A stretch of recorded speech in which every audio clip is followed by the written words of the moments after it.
You are listening to the latest message from Bar None Cowboy Ministries, where we don't care about your past, but care about your future. We hope you are encouraged by today's message. Okay, we are in our fifth session. For the last 5 weeks, we've been talking about church history. And I hope you've kind of enjoyed this, at least learning to where we have come from, to where we're at right now. Last week, if you remember last week, I said that we would be going through pretty fast for the next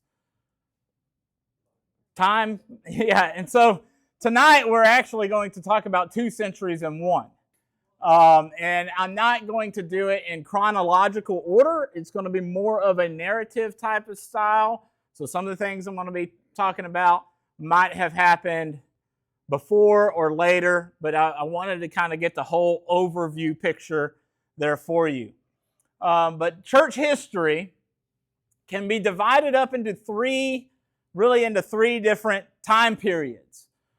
First of all, you have the first time period is early church history, and that covers the years of the 1st century to the end of the 6th century, which is what we are going to come up to tonight. And we're finishing up tonight. So the early church period is from Christ until the end of the 6th century. Then we go into an age that a lot of us have heard of called the medieval times, or even the Middle Ages. That period actually spans over 7 centuries, 700 years. It spans from the 7th century to the 14th century. Is when it comes about. If you think of the Middle Ages, every time I hear Middle Ages, I go back to a Monty Python sketch called Monty Python and the Holy Grail. So I think about him running behind with the coconuts. That's about what it is. But the Middle Ages actually wasn't as like how television and movies portray it out to be. And that's a good little time period. It goes up to the 14th century. And then we enter into, I think, the final church age, at least up till now. It's called the Reformation era. The Reformation really kind of started in the 1500s. And it goes all the way to where we are right now. So you can split the church history ages up into those 3 different categories: early church history, the Middle Ages, and the Reformation time. So like I said, tonight we are going to cram 2 centuries, so the 5th and the 6th century together. The 5th century starts in the year 400 AD, and the 6th century begins in the year 500 AD. And during these years, we're going to see from a 10,000-foot perspective, and we're going to go real fast through here, that the once prominent Roman Empire that was the world domination at that time period, it kind of comes to an end. Not kind of come, it comes to an end. It collapses. The Roman Empire collapses, and it collapses pretty fast. They were once very, very dominant, and then when things start to happen, it just goes real quick. And right after the Roman Empire falls, that brings us into the Middle Ages, or the Dark Ages, medieval times, whatever you want to call it, because the once prominent empire has fallen. If you know or have looked at a map of the Roman Empire, and you have looked at it, if you don't, I have one right here. If you look at this map of the Roman Empire, you see here's Europe. All right there, there's Europe. Here's the Middle East, and here's Africa. You can see that the north part of Europe was not conquered by the Roman Empire. They did not conquer this area, and they weren't even in control of this area for most of the time. And this is what, because they didn't conquer this area, this is what led to their downfall. because they were not in control there, there's some things that happened that caused the whole Roman Empire to fall. So they mainly didn't control the northern side of Europe. They conquered all of Spain, all of France, a little part of Germany, and then the borderline was from the Danube River, or the Danube River, all the way down southeast, follows that river line to the Black Sea. They never crossed that river to gain more land. So, the central northern part of Europe, do you think that they were populated? Were people living in that area at that time period? Yeah, absolutely. They were. They were called the Germanic people group. The Germanic people group had many different tribes that lived there, and we're going to talk about some of those tribes tonight.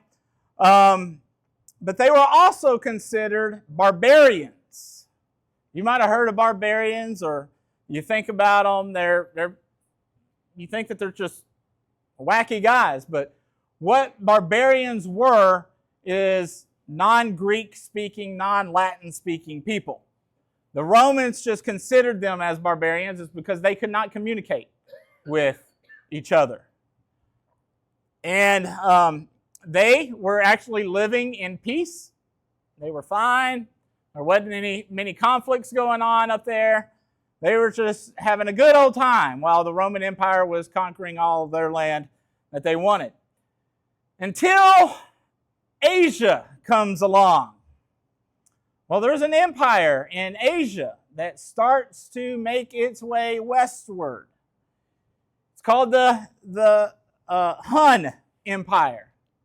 The Hun Empire started to spread westward, and they started to conquer this land where the Roman Empire hadn't been. North and Central Europe, and they started to go that way. And do you think that those people, those barbarians, do you think that they took kindly of somebody coming in and conquering their land? No, not really. But the Hun people, the Hun Empire, was starting to encroach upon them. You might have heard of Genghis Khan. Genghis Khan, he was not part of the Hun Empire, but Genghis Khan came in through the Western Empire or in the Western civilization and caused a lot of havoc. But there was another man by the name of Attila. Exactly. Attila the Hun. Well, Attila the Hun was, he took over the Hun Empire in 435 AD. Him and his brother took dual ownership or kingship of the empire and was running it.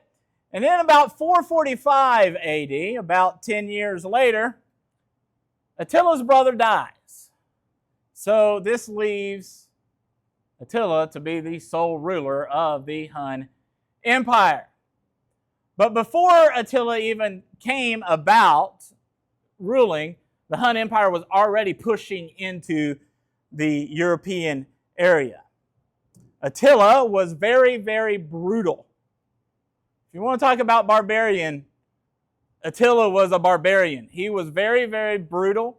He killed and conquered anybody that he could. It has even been said, this is a speculation from historians, I guess, but it has even been said that Attila was so brutal that he killed his own brother so that he could be king over the empire. Well, the Germanic people group, those tribes, can really be split up into two separate groups.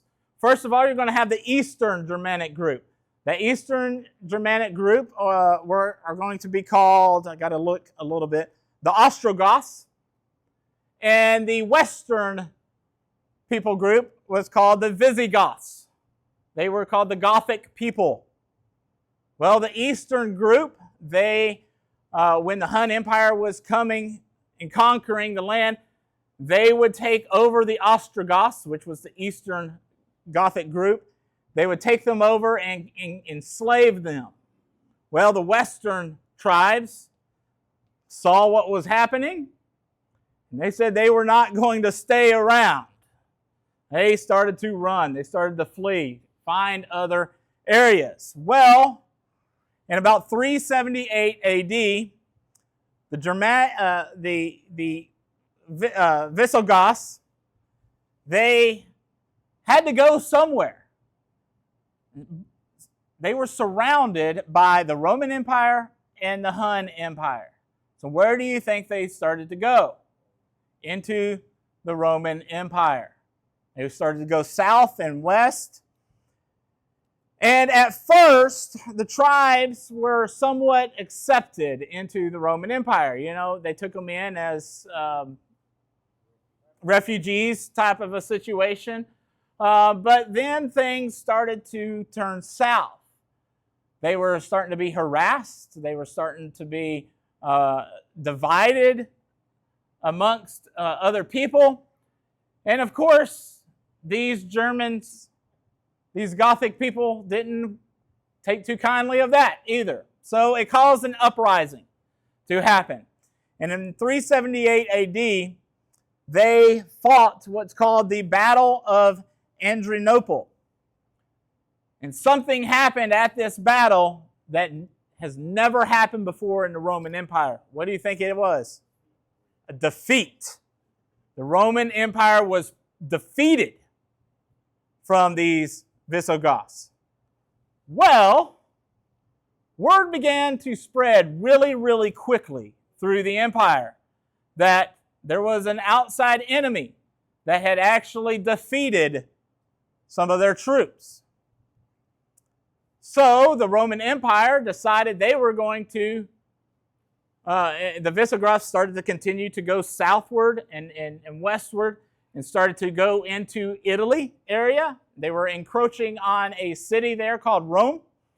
And so the Roman Empire said, we got to protect this city.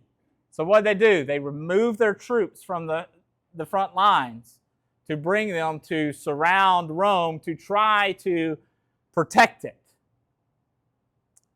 Well,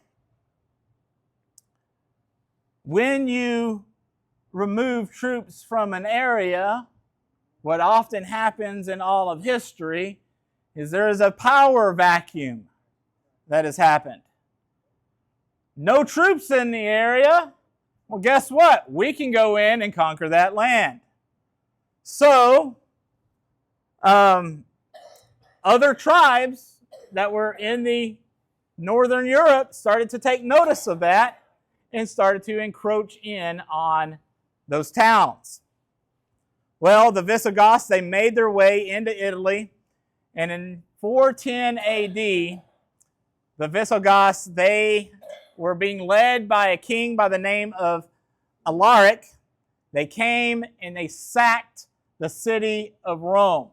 They captured it. They were able to ransack that city for 3 days. They took it over, they looted all that they wanted, and they continued to move on. They were a pretty strong power. The Roman Empire had not seen any such a thing for over 800 years. And someone coming in out of nowhere came and ransacked the city of Rome. Well, as you can tell, when that happened, word spread quickly. Fear started to spread very, very quickly. You remember last week when I talked about an early church father by the name of Augustine of Hippo? Well, Augustine of Hippo was a bishop in Africa, just right in Hippo of Africa, just not too far from Italy. Of course, they were separated by the Mediterranean Sea. But when word got to his people there, they just broke off in chaos. They were really, really fearful of this new group coming in to conquer them because they were. The Visigoths were going in and taking names. And so they were very, very fearful. And Augustine, he was a bishop, he was a pastor, he was pastoring his people, and so he wanted to comfort them. And he writes one of his greatest books that he is known for comfort of his people. This book is called The City of God. Now, it's a pretty thick book, but what the book talks really about is the rise and fall of kingdoms, but there is one kingdom that will never fall. And he was trying to comfort his people about, hey, you know what? Kingdoms aren't here forever, but there is one kingdom that is here forever, and we got to keep our eyes on God, the city of God. Got to keep our eyes there. America, we may think that we think it's going to be here forever. No, it's another empire. I call it Rome 2.0. But it's another empire. And when you learn this history and you start to really look about what we're doing in America, it is almost identical to the Roman Empire 2.0. But anyways, it will fall at one point if the Lord wills it. You know, He doesn't come back in 15,000 years, you know, we will fall. The average lifespan, I've said this multiple times, the average lifespan of an empire is how long? 250 years. Happy birthday, America. 250 years, and this includes even the Ottoman Empire, which lasted for thousands upon years. Most empires fall within about 250 years. So anyways, Augustine of Hippo was there to comfort his people, telling them and let them know, don't take your eyes off of Christ, even though these people are coming. Keep focused on Him. Well, while all of this was going on and the Visigoths were taking names, another group arose. This group comes from the northernmost part of Europe. They are called the Vandals. The Vandals, they saw and heard that the Visigoths had been able to take over land pretty fairly easily. So they said, hey, why can't us? Why can't we do that? So guess what? They took off. They started to go westward. They go all the way into Spain, or they go into France first. Then they go into Spain.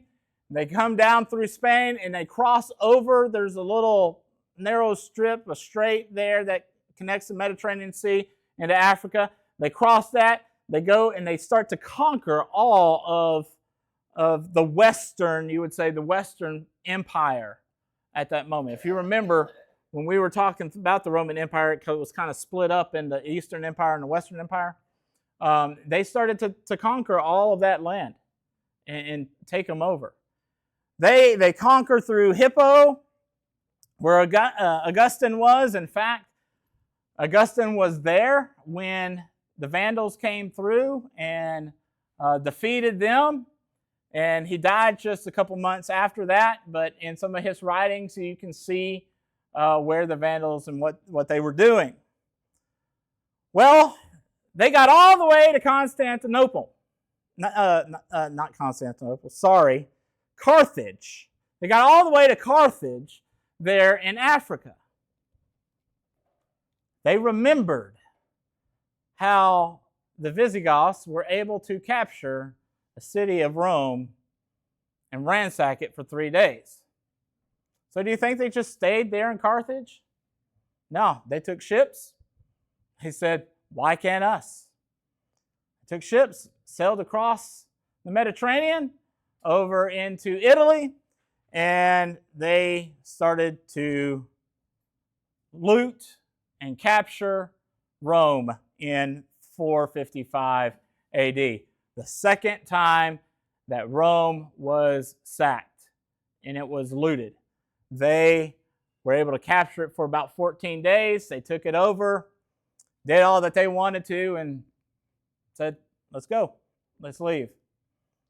Funny thing about the Vandals is that the sacking of Rome was so legendary that the word vandalize comes from this.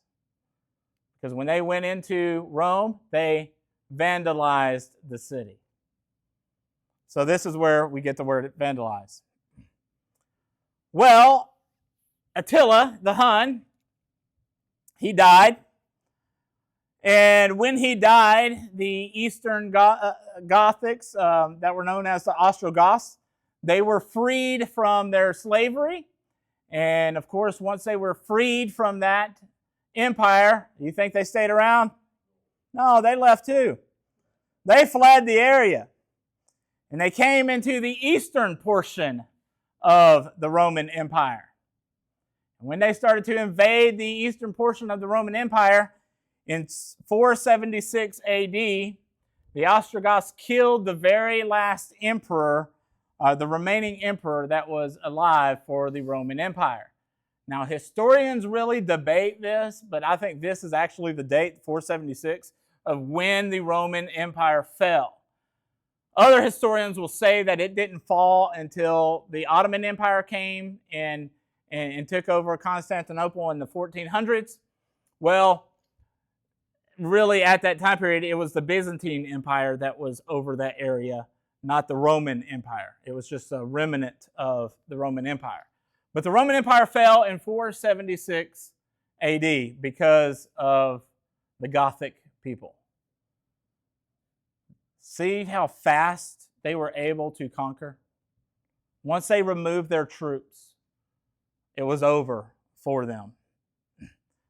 Well, the Roman Empire also owned a piece of land, or was over land, called Britannica.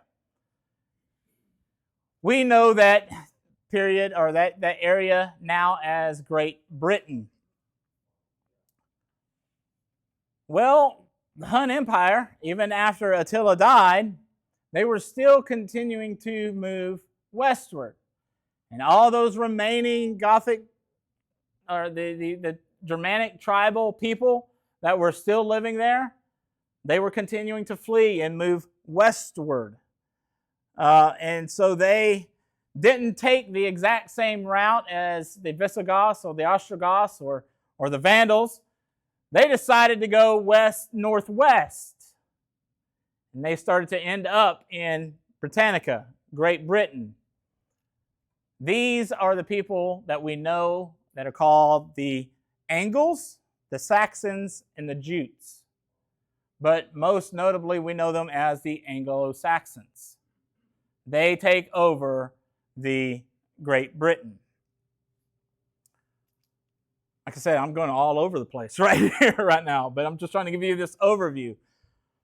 When Constantine, back in the 300s, when he made Christianity the official state religion and made it legal, there really was no real motivation for mission work because, you know what, everybody claimed to be a Christian. Everybody knew about Christ. If you ask somebody on the street if they were Christians, they would say yes, because if you didn't, there would be consequences about it. So really it was a cultural Christianity. It wasn't a true Christianity, but it was a cultural Christianity. And so really there was no push or even drive for people to do mission work. However, now that Rome was, the Roman Empire was completely fallen, and the barbarians had came in, the Gothics have came in and started to control this whole area, now was the time, the opportunity for Christians to be able to do mission work and to evangelize. Why is that the case? Because the barbarians, the Gothics, especially the Saxons, they all believed and really kind of worshiped nature to a degree. They thought that nature, specifically certain portions of forests or where they were at, it was really close to the Greek gods. They could have that feeling, and so they would worship nature. They would worship trees to these sorts. They would carve idols out of these trees and see them as their gods. Thor, for example. Thor, we know him as a Greek god from the son of Odin. But Thor, they thought he was really in tune with nature. Whenever you heard thunder sounding, that was Thor going out to battle for you. If you have ever seen any stuff from Norway or particularly from the Vikings era, you will see these carvings in trees and stuff of that sort. That is the same sort of stuff that they would be worshiping. They were the Saxons that would be worshiping this stuff. So the barbarians worshipped trees. To put it kindly, they worshiped trees. So these Christians, it was no longer a state religion, and not everybody was a Christian. They began to evangelize these areas. And I'm going to talk about three people that you might have heard of. And the gospel started to spread from Rome through Germany to France into Great Britain and then Ireland. And like I said before, this is not in chronological order, but this all happened in the 5th and 6th century. First of all, we're going to look at a man by the name that we all celebrate at some time period. You celebrate usually by wearing green with this guy, and if you are very, very into him, you go out to some places called the pubs to celebrate him. Really, that's what he came out to be known for there in Ireland. But this man was by the name of what? St. Patrick. St. Patrick. Well, Patrick, he was actually born in Great Britain. He wasn't from Ireland, if you didn't know that. He was born in Great Britain to a Christian family where his father was actually a deacon in their church. And it's not like a deacon that we know of in modern day culture, but they actually did a lot of mission work. So St. Patrick was raised in a Christian family. Well, when Patrick got to the age of 16, he was kidnapped by some people. And when they kidnapped him, they took him to Ireland. And when he got to Ireland, he became a slave for these people. And he became a shepherd, really, for them. That was his job as a slave. He was a shepherd. And while he was there, he only stayed there for about 6 years, I think. But while he was there, he was out with nature. He had to rely on God for his subsistence. Yeah. And he started to have more spirituality, started to grow a little bit more in his faith. And actually there, while he was a slave, he actually became a Christian. God revealed himself to Patrick there. And when he did so, Patrick had a dream. He had a dream one night that showed him the way to escape slavery. And so Patrick, he followed that dream of what it told him to do, and it led him to be able to be free, and he went back to Britain, to where his family was. Well, he didn't last there very long, because while Patrick was there in Britain, he began to have these other visions. And he had these night terrors that continued to haunt him for a long time. He was seeing the Irish people in hell. That was what his dream was. Over and over, it was reoccurring. He would see these Irish people in hell. That made him decide, hey, I do not need to stay here in Britain, but I need to go evangelize and do mission work in Ireland. And so he goes back to Ireland. And while he was there, he was able to be, he studied more. He was ordained as a bishop there in Ireland in 432 AD. And legend even has it that says that he explained the Trinity to the people by using the 3-leaf clover, which was a sign of good luck in Ireland. He would use the three-leaf clover to try to explain the Trinity.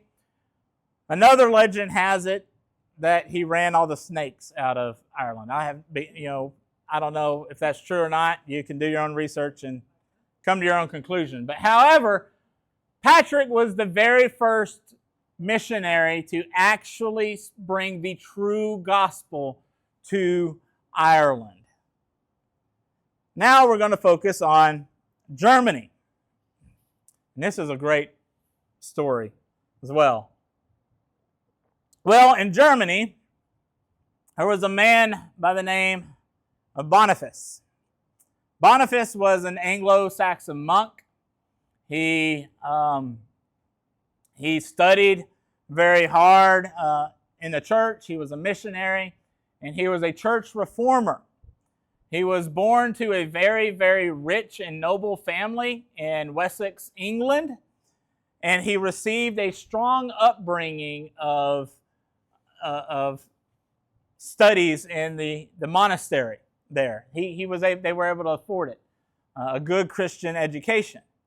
Well, he traveled to Rome one time, and a pope at that time period, a Pope Gregory II, commissioned Boniface to evangelize to the Germanic people there east of the Rhine River. So Boniface, which actually means doer of good, he got his name from Pope Gregory II. He went to Germany. On one particular missionary journey, he had tried some missionary journeys before and he had failed. But this one particular time that he goes over to Germany, and I got to preface this, he was a very, very bold man. But on this one journey, he saw these Germanic people worshiping out in the woods to their trees. And he decided, I want to show these people that they are worshiping the wrong God and that their pagan God is very, very powerless. I got to say, this man was probably like Elijah incarnate, if you know what I'm talking about with this story. So he was very, very bold. While they were worshiping these trees, a tree that was dedicated to Thor, he goes over with an axe and chops the tree down. Okay? Tell me, would you do that if you were to see these people worshiping? You know, they're kind of like the Viking type of people, barbarians. They probably had swords on them and all this. Would you go in there and chop this tree down that they're worshiping? No, but Boniface did.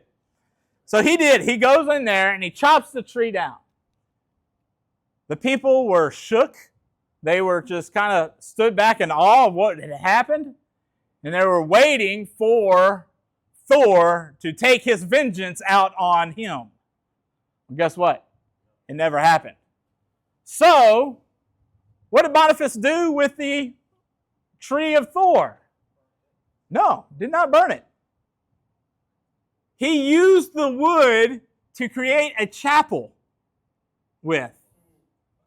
He built a church with the wood of this tree.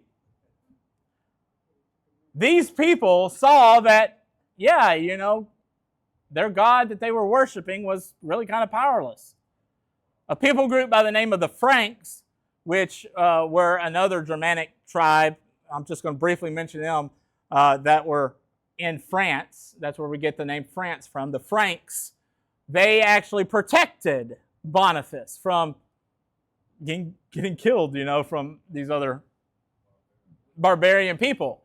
Yeah, but as he was being protected by them when he built this chapel, there were hundreds of people converted to Christ. God used Boniface in a bold and mighty way there in Germany. He was able to found monasteries, and he established different little dioceses in the area. And he actually reformed the churches that were there at that moment. And the strength of the German church grew because of Boniface that was there. And now we come to a man by the name of Augustine of Canterbury. Not Augustine of Hippo, Augustine of Canterbury. He was a leader in the church at that time of St. Andrew's Monastery. And Pope Gregory the Great, which we'll talk about a little bit more about him here in just a second, but Pope Gregory the Great selected him and around 40 other men and monks to go to the Anglo-Saxons to minister to them. Well, Augustine of Canterbury took off to do that. They saw and heard that the king there in Gaul, in England, was kind of a rough man, and so they decided to turn back, to go back to Rome. Well, Pope Gregory continued to encourage them and to write them, and so they continued to go forward. Well, they landed on the Isle of Thanet in Kent around the year of 597 AD. There was a king there that received them pretty favorably, but he was cautious of them. No, I mean, they had people coming in and taking over their land, but he accepted them. His wife was already a practicing Christian. She was already in the worship thing, and so she's the one that kind of brought these monks in. They allowed them to practice Christianity there in their chapels that they had. And then finally, the king accepted them so much that he became converted himself. And there, while Augustine of Canterbury, or you might also hear his name being Augustine of Kent, was made a bishop of that area, and he's the one that brought the true gospel to Great Britain. The tradition holds that thousands were baptized there in Canterbury on Christmas Day in 597 AD, just a few mere months from them arriving. So we kind of see how Christianity started to spread all throughout the world. And we're going to get to that more later on. But the 5th and 6th centuries, I'm going to read this because if I don't read it, it's going to be a lot longer. So just let me read this and we'll go through it just for the sake of time. The 5th and 6th centuries, it was a time in the Roman Catholic Church where the papacy was really kind of formed there. Now, there were a lot of political factors that came to play with the rise of the papacy and how we got the Pope. Well, the city of Rome, we know, was once the capital city of the Roman Empire.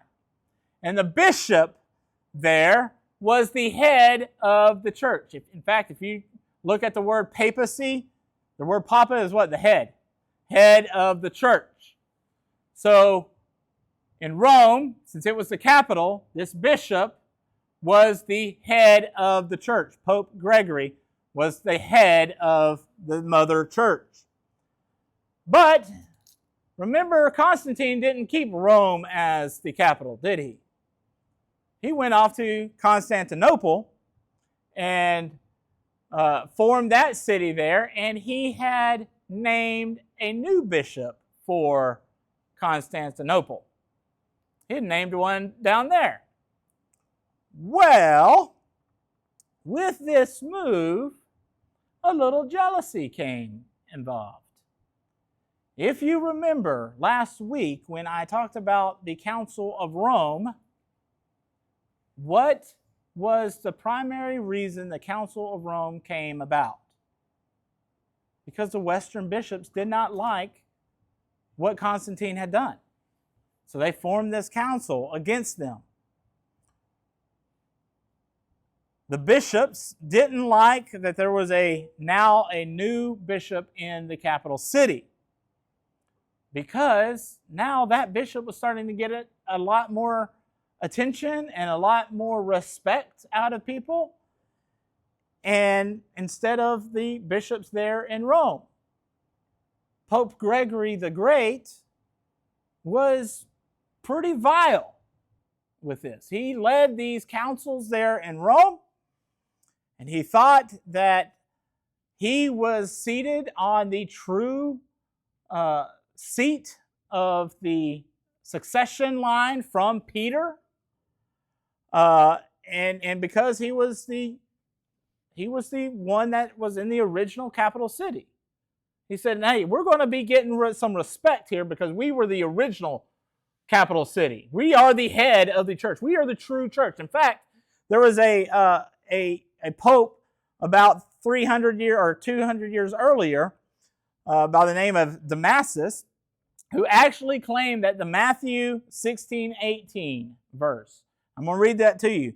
And I tell you, you are Peter, and on this rock I will build my church, and the gates of hell shall not prevail against it.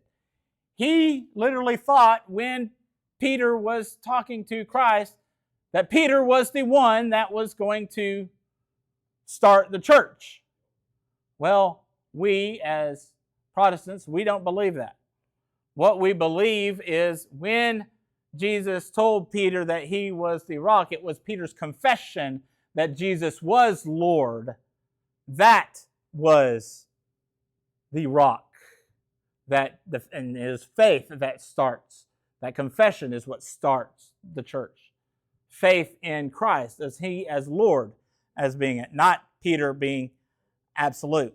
Well, Pope Gregory had just a big riffraff tiff with the bishops there in Constantinople, calling him fake and saying that it was sending out letters to him. His main deal was because of he had a main dispute over the term ecumenical patriarch, which means the universal patriarch. He took offense to that, thinking that the bishop there was being considered as the bishop of the church, and it makes him the sole true bishop with all others that are subordinate to him. And so in letters to John Fester, Emperor Maurice, Empress Faustina, and others, Gregory used very, very strong language, and he described the title as, quote, diabolical arrogance. That showed that he was prideful in what he was doing, and that they were acting in the spirit of the Antichrist. Well, because of this, it caused a major rift between the Church of Rome and the Church of Constantinople. That rift started to split the eastern side and the western side. The eastern side started to side more with the Church of Constantinople, and the western side sided with the Pope there in Rome. And it gets just wider and wider. The gap just gets bigger and bigger and bigger. That happens on in later centuries, but right here in the 6th century is where it began. So this is where I guess you would say the official start of the Roman Catholic Church kind of happened, was because of the Roman Catholics, or the Pope there, thought that they were the true succession line of Peter and no one else. And it all really started because of Pope Gregory I.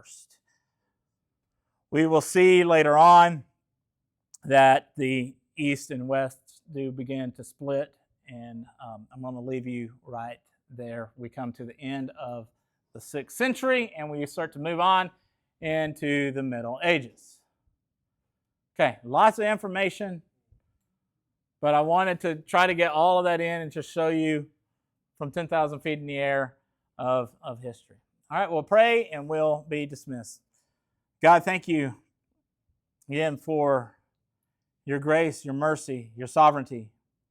Lord, we know and we can see through this, we see your fingerprints of guiding and directing the church and keeping the church faithful all throughout history. Lord, because we know, as Augustine of Hippo said before, there is one kingdom that will never fail, and that is your kingdom. We thank you for that. Lord, I ask that you lead us, you guide us, and you direct us, and that we'll listen to you, and that we will constantly be able to follow you wherever you may call us. In Jesus' name I pray. Amen. Amen. Have a great rest of your day.